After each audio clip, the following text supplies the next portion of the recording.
Breaking news చూద్దాం. మొయినాబాద్లో advocate స్వప్న హత్య case రాష్ట్ర వ్యాప్తంగా సంచలనం సృష్టిస్తోంది. ఈ కేసులో పోలీసులు దర్యాప్తును వేగవంతం చేశారు. భూమి కోసం కన్న ప్రేమను, తోడబుట్టిన బంధాన్ని మర్చిపోయి సొంత అన్నే చెల్లెలిని అంతం చేశాడన్న వార్త కలకలం రేపుతోంది.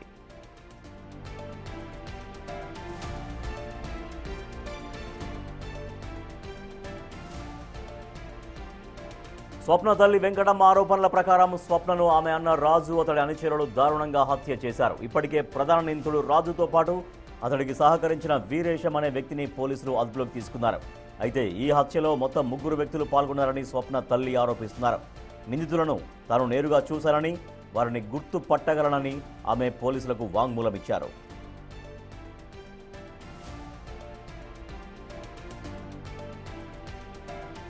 గత కొంతకాలంగా స్వప్నకు ఆమె అన్న రాజుకు మధ్య భూ తగాదాలు నడుస్తున్నాయి.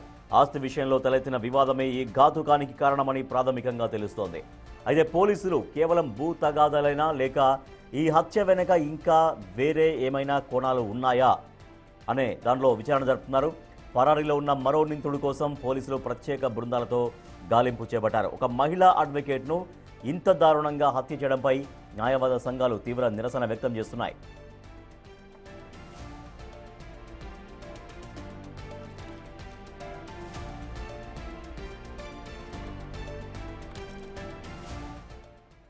రైట్, మొయినాబాద్లో న్యాయవాదిగా ఉన్నటువంటి స్వప్నని సొంత అన్నే హత్య చేశాడని స్వయంగా తల్లి ఆరోపణ చేస్తోంది.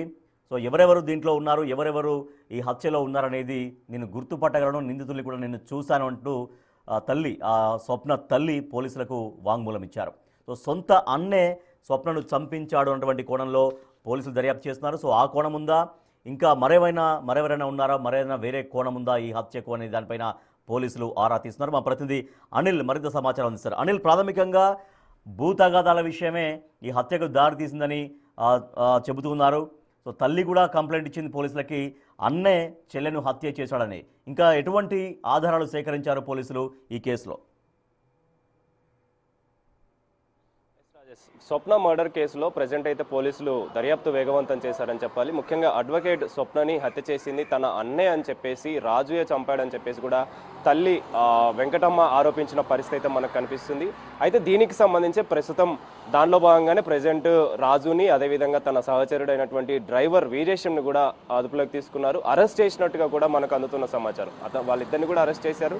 వాళ్ళిద్దరిని కూడా విచారిస్తే మరిన్ని వివరాలు బయటకు వస్తాయి, మరిన్ని ఆధారాలు బయటకు వస్తాయి. అదేవిధంగా నిందితులు ఇంకెవరైనా ఉన్నారా అనే కోణంలో కూడా ప్రజెంట్ దర్యాప్తు చేస్తున్నారు. కాబట్టి తన తల్లి చెప్తున్న వివరాల ప్రకారం హత్య చేసే క్రమంలో రాజుతో పాటు మరికొంతమంది ఉన్నారని చెప్తాడు. మొత్తం 3 ఉన్నారని చెప్పేసి కూడా ఆమె చెప్పడం జరిగింది. అదేవిధంగా పోలీసులకి వాంగ్మూలం ఇచ్చింది. అయితే వాంగ్మూలంలో రాజు పేరు లేకపోయినా కానీ 3 వ్యక్తులు మాత్రం వచ్చారని చెప్పేసి ఆమె కన్ఫామ్గా చెప్పడం జరిగింది. కాబట్టి ఆ 3 వ్యక్తుల్లో ప్రజెంట్ రాజుని అదుపులోకి తీసుకున్నారు, అరెస్ట్ చేశారు. రాజుతో పాటు వీరేష్ని కూడా అరెస్ట్ చేశారు.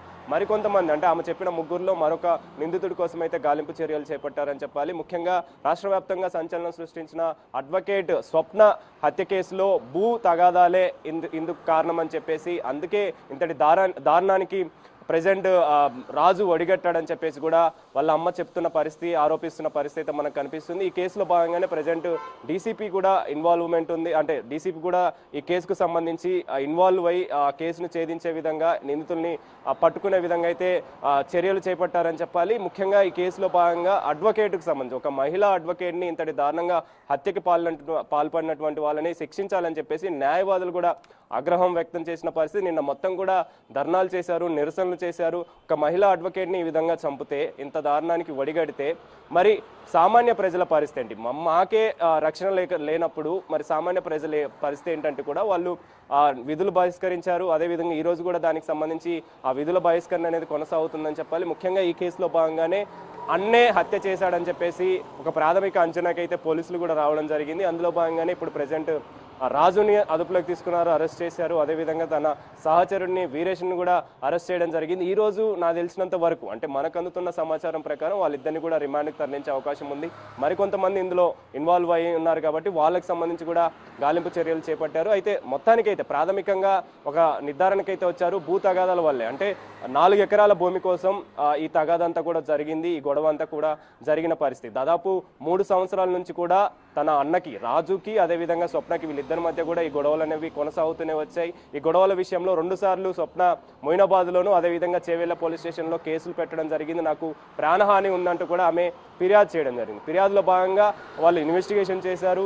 అందులో రాజు ఎక్కడ కూడా ఇన్వాల్వ్మెంట్ లేదని చెప్పేసి కూడా నిర్ధారణ అయింది. కానీ ఆ ఇన్వెస్టిగేషన్ దర్యాప్తులో ఉన్న నేపథ్యంలోనే ఈ రోజు అంటే నిన్న హత్య ఏదైతే జరిగిందో ఆ హత్యకు సంబంధించి అన్ననే చంపాడని చెప్పేసి తనతో పాటు కొంతమంది వచ్చారని చెప్పేసి కూడా పోలీసులు ఒక నిర్ధారణకైతే వచ్చారు. అన్ననే చేపించాడని చెప్పేసి కూడా ఒక నిర్ధారణకైతే రావడం జరిగింది. కాబట్టి ఈ కేసులో భాగంగానే ఇంకెవరైనా ఉన్నారా లేదా భూ తగాదాలైనా ఇంకేమైనా కోణాలు ఉన్నాయా అనే విషయంలో ప్రెజెంట్ అయితే దర్యాప్తు వేగవంతం చేశారు. దానికి సంబంధించే ఇప్పుడు రాజుని అదేవిధంగా వీరేశంని అయితే విచారిస్తున్నారు. విచారణలో భాగంగా ఇంకెంతమంది ఉన్నారు, ఎందుకు చేయాల్సి వచ్చింది, ఇంకేమైనా కారణాలు ఉన్నాయనే కోణంలో అయితే పోలీసులు దర్యాప్తు చేస్తున్నారని చెప్పాలి.